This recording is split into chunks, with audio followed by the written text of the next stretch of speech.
So what do you know about a resume? It's a list of jobs you've done. It highlights the professional development you're interested in and lets people know that you have the skills that they want. So, it's a pretty important document and therefore needs to be done just right.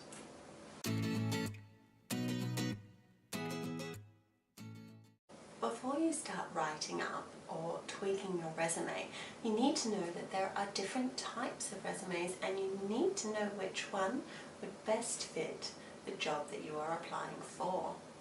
The most common advice I have gotten when applying for public or academic libraries is to use a skills-based or functional resume.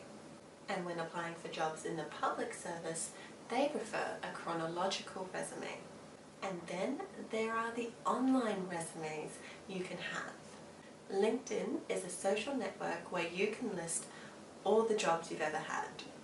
And some people create their own website or portfolio to highlight the skills, projects, presentations and papers that they have done. As a job hunter, this tells me I need to have at least 3 template resumes and an online presence.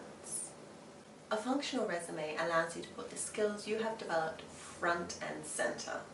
Think about your library experience thus far. What have you done? For me, I've developed skills in digital collections, digitisation, metadata and cataloguing, in event management, policy, customer service and team leadership. So these are all skills that I could expand on in a skills-based resume. As well as your skills, these are the sections you'll want to include in a skills-based resume. Your contact details, a resume summary statement. Under the statement, you'll want to have your skills, then your experience and references. A chronological resume puts the positions you've had first, and it's great for highlighting career progression. With each job you list, it's a good idea to write a small paragraph or 4 dot points indicating what you did in that position and any career wins you may have had while there. So as well as your job list, these are the other sections you'll want to include in a chronological resume. Again, your contact details, and under that your recent work history.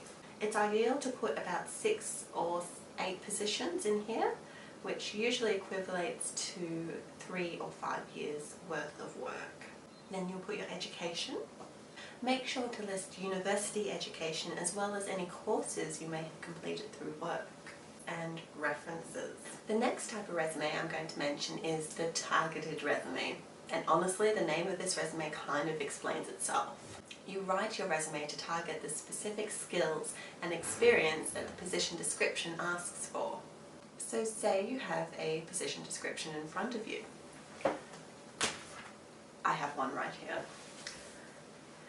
That includes a key selection criteria like ability to communicate effectively with a diverse range of people in both written and oral form, knowledge and or experience in writing, proofreading and editing content for a variety of audiences, and experience in or knowledge of customer service in library, retail and hospitality sectors.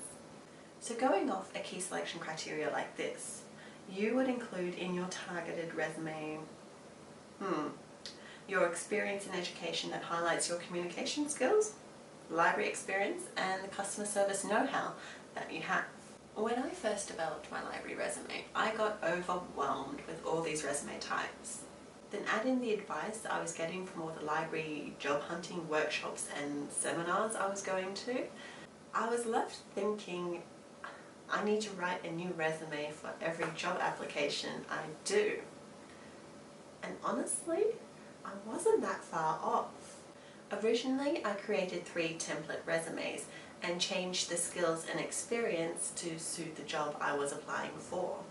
However, in the resume that I use these days, I've taken elements of the chronological and the functional resume, but used the methodology of a targeted resume. What makes the functional resume is the ability to highlight skills and your transferable skills, which is especially useful if you are changing library sectors. What makes a chronological resume is your ability to show how relevant you are to the industry purely through your continuous involvement. And personally, I think everybody should be using the methodology of a targeted resume for their applications. Everything, and I mean everything, you put in your resume should relate to a point in the position description.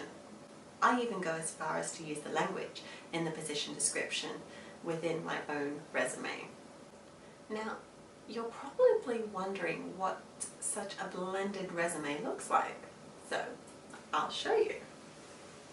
Like the rest of the resumes we've looked at today, I start with my contact details. The extra bit that I add in here is links to my online presence. Then I have relevant work history, in which I include my position, the dates that I held that position, the library or organisation I worked for, a short sentence about the team or projects I worked on, and then 3 or 4 dot points about what I did in that position. Then I have my education. In here I include my library degree, my graphic design diploma, and interior design certificate.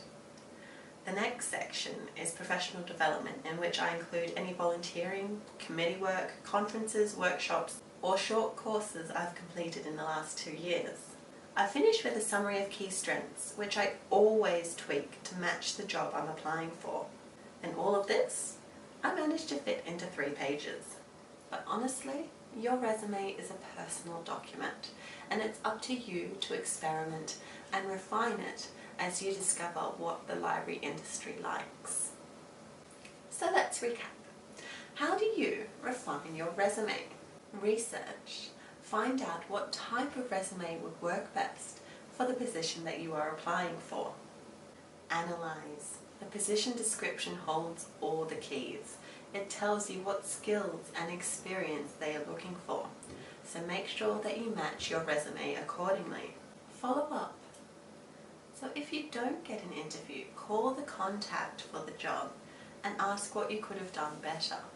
And from the advice that they give you, you can then refine your resume to make it better for next time. I hope this video has been helpful and given you something to think about when it comes to resumes.